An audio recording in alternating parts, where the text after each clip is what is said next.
Recently, I read that 60% of people over the age of 65 will need some type of long-term care. That startling statistic is a wake-up call for many of us. And I'm delighted to welcome Tony Moreno from Moreno, Peeland, Pinto, and Clark to answer questions about long-term care. Tony, thank you for joining us today. Start us off by telling, what is long-term care? Well, Serena, long-term care is the actual ongoing assistance of the activities of daily living, from things like chronic disease, such as Alzheimer's, Parkinson's.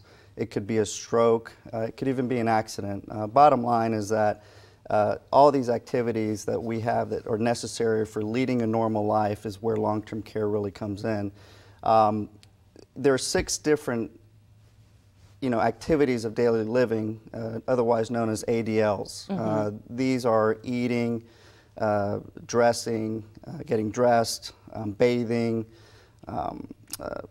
toileting, transferring, from one area to the next, and of course, continence, maintaining continence.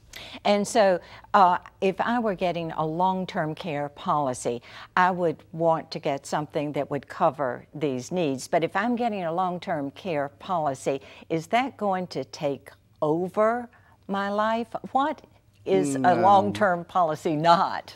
Yeah, there's a lot of misconceptions with long-term care. I mean, it's very difficult to determine how much you need sometimes. It depends on your situation. There are many factors that you need to take into account. For example, your net worth and whether or not you want to self-insure, because this is not going to replace everything you do every day. It's just to assist you in making sure that you can do the activities of daily living. So where can I get information on finding the right questions to ask to make sure I'm getting the right care policy? Well, there's actually it's American Association of Long-Term Care Insurance. A website? A website. It's www.aaltci.org. And there you can actually, it's a great website that will explain and they have many of the questions that you will need when sitting down with a professional.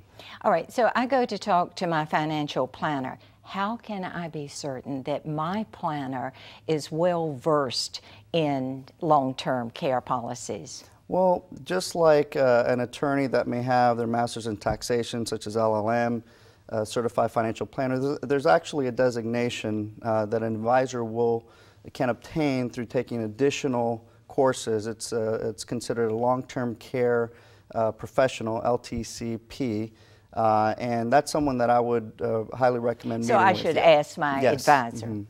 Tony, thank you very much for coming in to talk to us about long-term care. Thank you for having me. And I'm going to be checking that website. Long-term care, it's all about planning early and wisely, knowing your options, and taking action.